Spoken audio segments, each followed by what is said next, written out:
किरण, सुना है तुम्हारे परिवार में आजकल कुछ खटपट चल रही है। क्या संपत्ति के साथ तुम्हारे सास ससुर का भी बंटवारा होगा? क्या तुम्हारे सास ससुर की जिम्मेदारी तुम लोगी? बहुत मुश्किल है यार, अपने बच्चे परिवार तो संभल नहीं रहे, अब लगता है सास ससुर को भी तुम्हें संभालना पड़ेगा। किरण की सहेली कुमुद बोल रही थी। किरण बोली, मैं क्यों लूंगी उनकी पूरी जिम्मेदारी? जब हर चीज का आधा आधा बंटवारा होगा तो इनके माता पिता का भी बंटवारा होगा। घर में पैसे ज्यादा खर्च मेरे पति करते हैं और गुणगान वो दोनों बड़े बेटे का सुनाते रहते हैं। अब देखो क्या होता है। किरण की दूसरी सहेली बोली, तुमने क्या सोचा है? कुछ तो तुम्हारे दिमाग में चल रहा होगा। किरण बोली, मैं सोचती हूं अपनी सास को मैं अपनी तरफ ले लूंगी, कम से कम मेरी थोड़ी मदद ही हो जाए, क्योंकि ससुर जी तो बस बैठकर खाएंगे, ये कम से कम घर के कुछ काम तो कर देंगे। किरण के परिवार में जमीन जायदाद को लेकर खींचातानी चल ही रही थी कि किरण के ससुर भानु प्रताप जी ने संपत्ति का बंटवारा करने का फैसला लिया। उसके बाद यह मुद्दा भी उठ ही गया कि माता पिता किसके साथ रहेंगे। किरण की सास कमला जी बोली, ए जी, कैसे दिन आ गए हैं हमारे। जो माँ एक कोख से सभी बच्चों को जन्म देती है, आज वही बच्चे अपने माँ बाप का बंटवारा करने चले हैं। उनका बड़ा बेटा मनोहर बोला, माँ, कोई जरूरत नहीं है आप लोगों का बंटवारा करने की। मैं पहले भी इस बंटवारे के खिलाफ था और आज भी हूं। आप और बाबूजी मेरे साथ रहिए, मेरी जितनी भी आय है मैं आप लोगों को अपने साथ रख सकता हूं। मनोहर का छोटा भाई अभय बोला, ये करके आप क्या साबित करेंगे भैया कि मैं माँ या पिताजी की जिम्मेदारी नहीं ले सकता? ऐसा नहीं होगा। आप जानबूझकर ये सब कर रहे हैं ताकि आप लोगों की नजरों में अच्छे बने और मैं बुरा बन जाऊं। जब संपत्ति का बंटवारा हुआ है तो माँ और बाबूजी का भी होगा। मनोहर की पत्नी नेहा बोली, देवर जी, जब हम दोनों की जिम्मेदारी लेने के लिए तैयार है तो आपको क्या आपत्ति है? क्या इस उम्र में आप इन दोनों को अलग कर देंगे? ये तो कोई अच्छी बात नहीं। सोचिए, कल को हमारे बच्चे हमारे साथ अगर ऐसा करेंगे तो कैसा महसूस होगा हमें? किरण बोली, हम अपने बच्चों के साथ भेदभाव नहीं करते हैं, जैसा कि इन लोगों ने किया है। हर जगह आपका गुणगान गाते हैं, क्या हम इन लोगों के लिए कुछ नहीं करते? नेहा बोली, तुम्हें ऐसा क्यों लगता है कि मम्मी जी या पापा जी तुम्हें स्नेह नहीं करते हैं? वो हम दोनों को बराबर का ही मान देते हैं, पर तुम्हारी नजरें वो देख ही नहीं पाती। थोड़ी देर बहस चलती रहती थी। फिर किरण बोली, मम्मी जी हमारे तरफ रहेंगी, अगर इच्छा होगी तो 6 महीने बाद भाभी के पास जा सकती है, मुझे कोई आपत्ति नहीं है।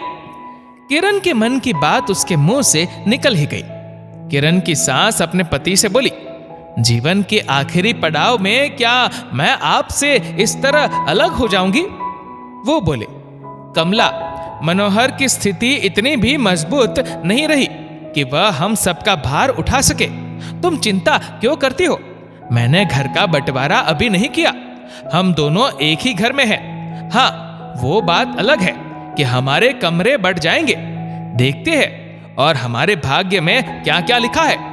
शायद हमारे पिछले जन्म के बुरे कर्म का ये फल है जो हमें आज भोगना पड़ रहा है। जब बच्चों के मन में घृणा और लोभ आता है, तभी ऐसी परिस्थिति आती है कि वो संपत्ति के साथ साथ अपने माता पिता का भी बंटवारा कर देते हैं, मानो वे माँ बाप नहीं कोई सामान हो जिसे आधा आधा उन्होंने अपनी मर्जी से बांट लिया। समय धीरे धीरे व्यतीत होने लगा।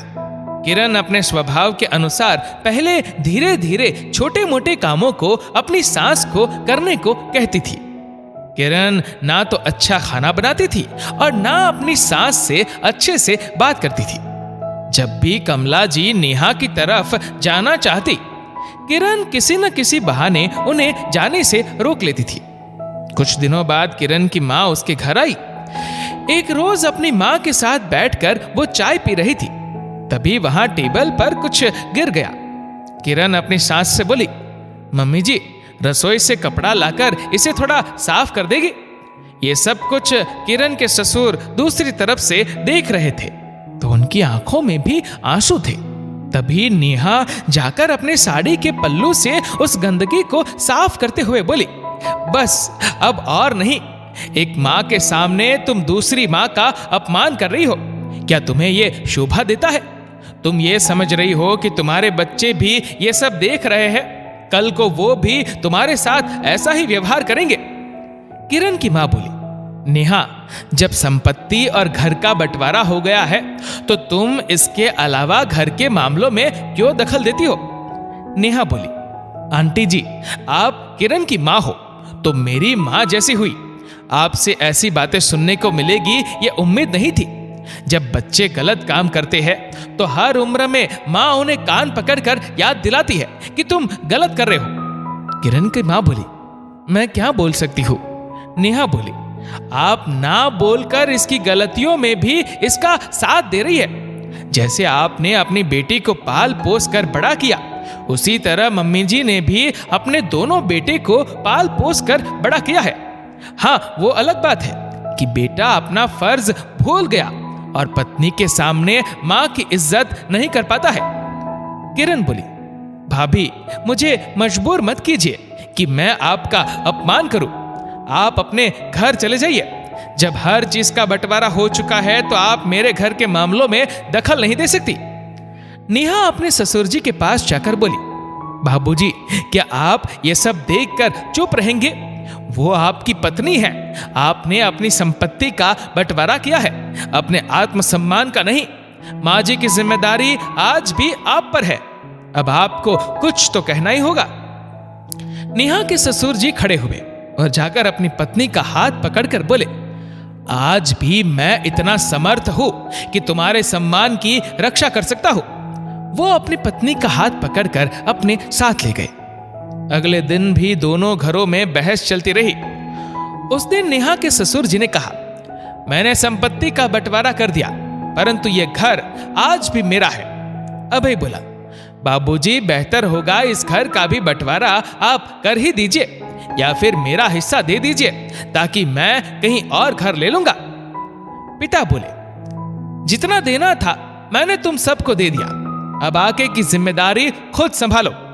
अभय, बेहतर होगा तुम अपने परिवार को लेकर अब किसी और घर में चले जाओ, क्योंकि ये घर मैंने अपनी पत्नी के लिए रखा है। तुम जैसे औलाद से बेहतर होता मेरा एक ही बेटा होता। तुम अपनी पत्नी और सास का सम्मान कर सकते हो, पर अपनी माँ का सम्मान संभाल नहीं सके तो तुम्हें इस घर में रहने का अब कोई अधिकार नहीं है। आखिरकार अभय को वो घर छोड़कर जाना ही पड़ा और पिता ने उस घर को अपनी आने वाली पीढ़ियों के नाम कर दिया। अभय जिस हिस्से में रहता था उसको किराए पर लगा दिया। अब किराया और पेंशन से उन दोनों की दवाइयों और खर्चों का इंतजाम हो जाता था। अगर किरण की मां ने उसकी गलती पर उसे समझाया होता या उसकी सहेलियों ने उसे सही सुझाव दिया होता तो आज उसके परिवार का इस तरह से बंटवारा नहीं होता। कमाई कम हो या ज्यादा हो, जब परिस्थिति खराब होती है तो परिवार एकजुट मिलकर थोड़े में ही अपना गुजारा कर लेते हैं, परंतु इस तरह माता पिता का बंटवारा नहीं करते हैं। दोस्तों, माता पिता जहां अपने चारों बच्चों को जन्म देते हैं, लेकिन बच्चों के प्रेम में वो जब बंटवारा नहीं करते हैं तो बच्चे बड़े होकर आखिर क्यों माँ बाप से अपने लिए ज्यादा चाहत रखते हैं? आगे वो माता पिता का ही बंटवारा कर देते हैं। यह सोच आखिर कब बदलेगी? इस वीडियो को लेकर आपकी क्या राय है नीचे कमेंट करके जरूर बताएगा। और अगर आपको वीडियो अच्छा लगा हो तो इस वीडियो को लाइक करेगा, शेयर करेगा ज्यादा से ज्यादा लोगों तक, और ऐसे ही और भी इंस्पिरेशनल वीडियोस के लिए सब्सक्राइब करें हमारे यूट्यूब चैनल को और फेसबुक पर फॉलो करें हमारे पेज को। धन्यवाद।